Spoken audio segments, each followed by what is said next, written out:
Hello दोस्तों, भारतीय नागरिक सुरक्षा संहिता 2023 के आने से हमारे देश के कानून में एक बहुत बड़ा बदलाव आया है। यह बदलाव न केवल कानूनी प्रक्रियाओं को सरल बनाता है, बल्कि न्याय प्रणाली में पारदर्शिता भी लाता है। इस नए कोड ने 1978 के क्रिमिनल प्रोसीजर कोड को रिप्लेस कर दिया है और क्रिमिनल लॉ प्रोसीजर में एक नया दौर शुरू किया है। यह कोड आधुनिक समय की आवश्यकताओं को ध्यान में रखते हुए बनाया गया है। भारतीय नागरिक सुरक्षा संहिता 2023 धारा 43 और धारा 44 के तहत गिरफ्तारी और तलाशी प्रक्रिया। भारतीय नागरिक सुरक्षा संहिता 2023, जिसने दंड प्रक्रिया संहिता 1973 की जगह ली है, 1 जुलाई 2024 को लागू हुई। यह संहिता गिरफ्तारी करने के लिए विस्तृत प्रक्रिया प्रदान करती है। यह सुनिश्चित करती है कि व्यक्तियों के अधिकारों की रक्षा की जाए और साथ ही कानून प्रवर्तन को अपने कर्तव्यों को प्रभावी ढंग से पूरा करने की अनुमति दी जाए। संहिता की धारा 43 और 44 में गिरफ्तारी करने के तरीके और दिशा निर्देश बताए गए हैं। लॉ शील्ड एडवोकेट्स चैनल पर एक बार फिर से आप एडवोकेट मोहम्मद इकबाल के साथ हैं। आज हम किसी भी कोर्ट के फैसले या फिर किसी निर्णय की बात नहीं करेंगे, बल्कि आज हम आपको यह बताएंगे कि पुलिस अधिकारी किसी भी मामले में गिरफ्तारी और गिरफ्तार करने की प्रक्रिया और किसी भी मामले में किसी भी विज्ञकृति को गिरफ्तार किस तरीके से करते हैं। किसी भी मामले में बच्चों की गिरफ्तारी किस तरीके से की जाती है, एक व्यक्ति की गिरफ्तारी किस तरीके से की जाती है और महिला की गिरफ्तारी कब की जा सकती है और कब कब नहीं की जा सकती है। तो चलिए शुरू करते हैं आज का ये वीडियो। अगर आप चैनल पर नए हैं तो चैनल को सब्सक्राइब भी कर सकते हैं। वीडियो को पूरा देखें ताकि आप सही तरीके से समझ सकें। पहले बात करते हैं कानूनी प्रावधान की और फिर उन सभी को एक एक करके विस्तृत और आसान भाषा में जानेंगे।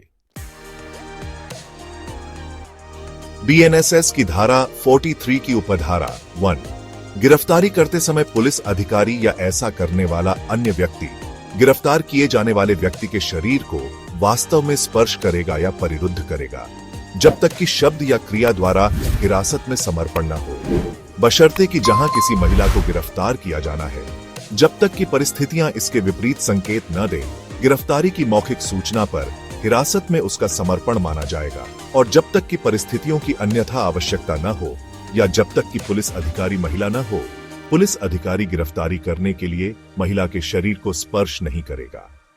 बीएनएसएस की धारा 43 की उपधारा 2, यदि ऐसा व्यक्ति उसे गिरफ्तार करने के प्रयास का बलपूर्वक विरोध करता है या गिरफ्तारी से बचने का प्रयास करता है, तो ऐसा पुलिस अधिकारी या अन्य व्यक्ति गिरफ्तारी करने के लिए सभी आवश्यक साधनों का उपयोग कर सकता है।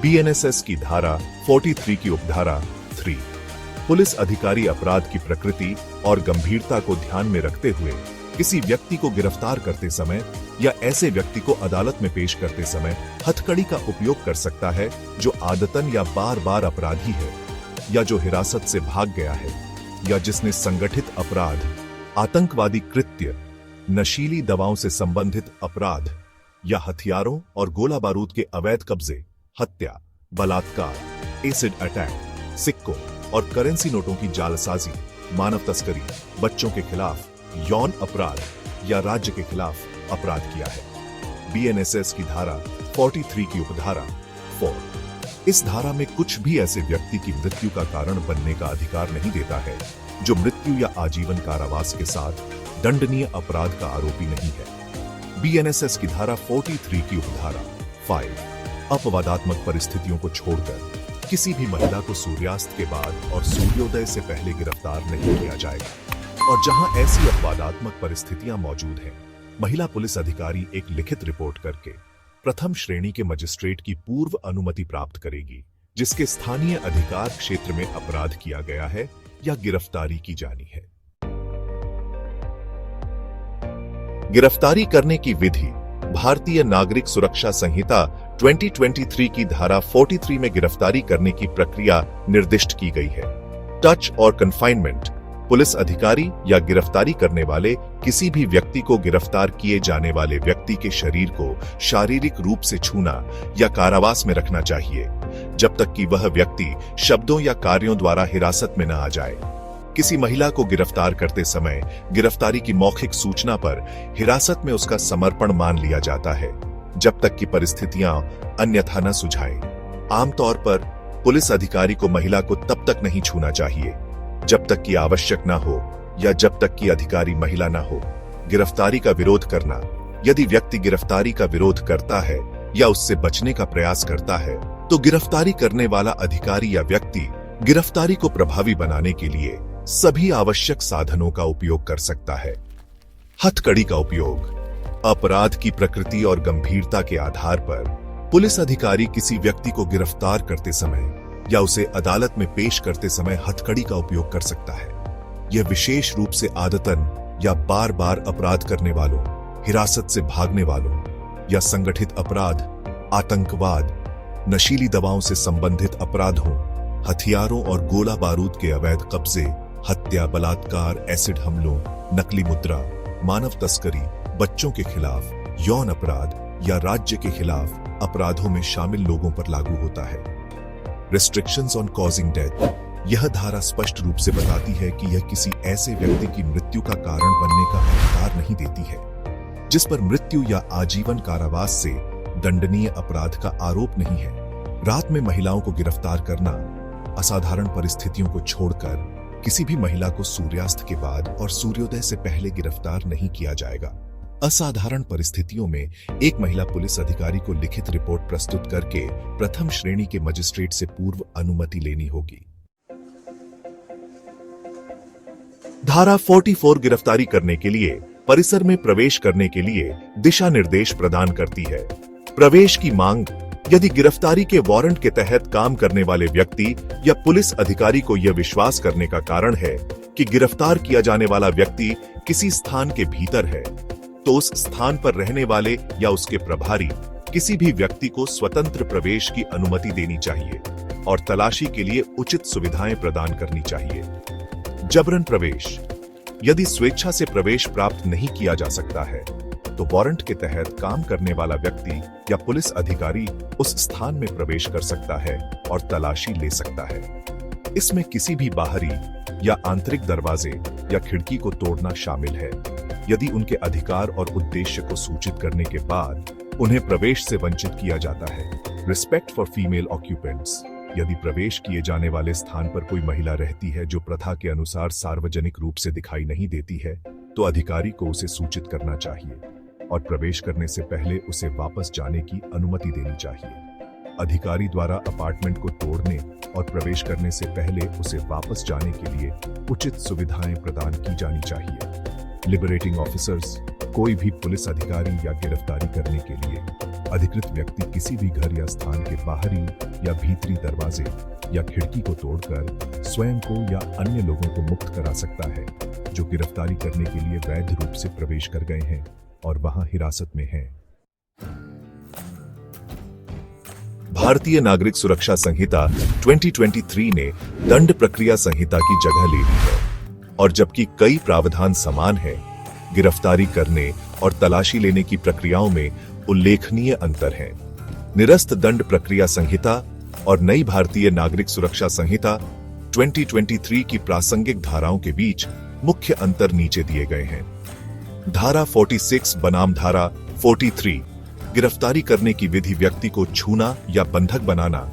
पुराने और नए दोनों कानूनों के अनुसार गिरफ्तारी करने वाले पुलिस अधिकारी या व्यक्ति को गिरफ्तार किए जा रहे व्यक्ति के शरीर को छूना या बंधक बनाना होगा, जब तक कि वह व्यक्ति शब्दों या कार्यों से हिरासत में न आ जाए। भारतीय नागरिक सुरक्षा संहिता 2023 गिरफ्तारी की मौखिक सूचना पर महिलाओं के लिए समर्पण की धारणा और उन शर्तों के बारे में स्पष्ट व्याख्या प्रदान करती है जिनके तहत एक महिला पुलिस अधिकारी को शामिल होना चाहिए। गिरफ्तारी का विरोध करना।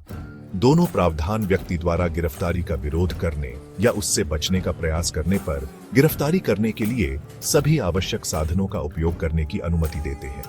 हालांकि भारतीय नागरिक सुरक्षा संहिता 2023 हथकड़ी का उपयोग करने का निर्णय लेने में अपराध की प्रकृति और गंभीरता पर जोर देती है, विशेष रूप से आदतन अपराधियों और गंभीर अपराधों में शामिल लोगों के लिए। हथकड़ी का उपयोग नई संहिता में अपराधियों की कुछ श्रेणियों जैसे आदतन या बार बार अपराध करने वाले, भागने वाले और संगठित अपराध, आतंकवाद और मानव तस्करी जैसे गंभीर अपराधों में शामिल लोगों के लिए हथकड़ी के उपयोग का स्पष्ट रूप से उल्लेख किया गया है।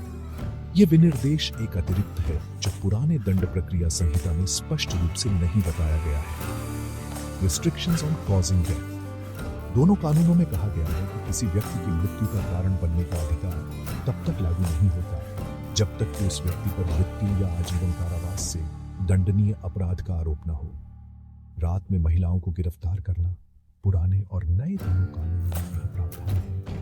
असाधारण परिस्थितियों को छोड़कर किसी भी महिला को सूर्यास्त और सूर्योदय से पहले गिरफ्तार नहीं किया जाएगा। संविधान के अनुसार किसी भी प्रथम श्रेणी के मजिस्ट्रेट की बजाय लिखित रिपोर्ट बनानी चाहिए तथा प्रथम श्रेणी के न्यायिक मजिस्ट्रेट से पूर्व अनुमति प्राप्त की जानी चाहिए। धारा 47 बनाम धारा 44 गिरफ्तार किए जाने की मांग करने वाले व्यक्ति द्वारा प्रवेश किए गए स्थान की तलाशी। प्रवेश की मांग। दोनों प्रावधानों के अनुसार यदि गिरफ्तारी के वारंट के तहत काम करने वाला व्यक्ति या पुलिस अधिकारी यह मानता है कि गिरफ्तार किया जाने वाला व्यक्ति किसी स्थान के भीतर है तो उस स्थान के प्रभारी व्यक्ति को प्रवेश की अनुमति देनी चाहिए तथा तलाशी में सहायता करनी चाहिए। जबरन प्रवेश। दोनों कानून प्राधिकार तथा उद्देश्य की उचित अधिसूचना के पश्चात प्रवेश की अनुमति न दिए जाने पर दरवाजे या खिड़कियां तोड़ने की अनुमति देते हैं। भारतीय नागरिक सुरक्षा संहिता 2023 इन प्रावधानों को बनाए रखती है, लेकिन प्रभारी व्यक्ति को सूचित करने की प्रक्रियागत शुद्धता पर अधिक जोर देती है। महिला के लिए सम्मान।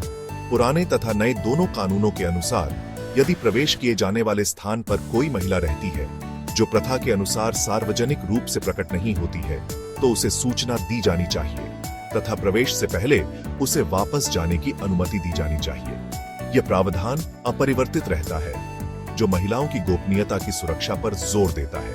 अधिकारियों को मुक्त करना। दोनों कानून पुलिस अधिकारियों या गिरफ्तारी करने के लिए अधिकृत व्यक्तियों को गिरफ्तारी करने के उद्देश्य से वैध रूप से प्रवेश करने वाले स्थान के भीतर खुद को या हिरासत में लिए गए अन्य लोगों को मुक्त करने के लिए दरवाजे या खिड़कियां खोलने की अनुमति देते हैं। यह प्रावधान भी अपरिवर्तित रहता है। आपको यह जानकारी कैसी लगी? कमेंट करके जरूर बताएं।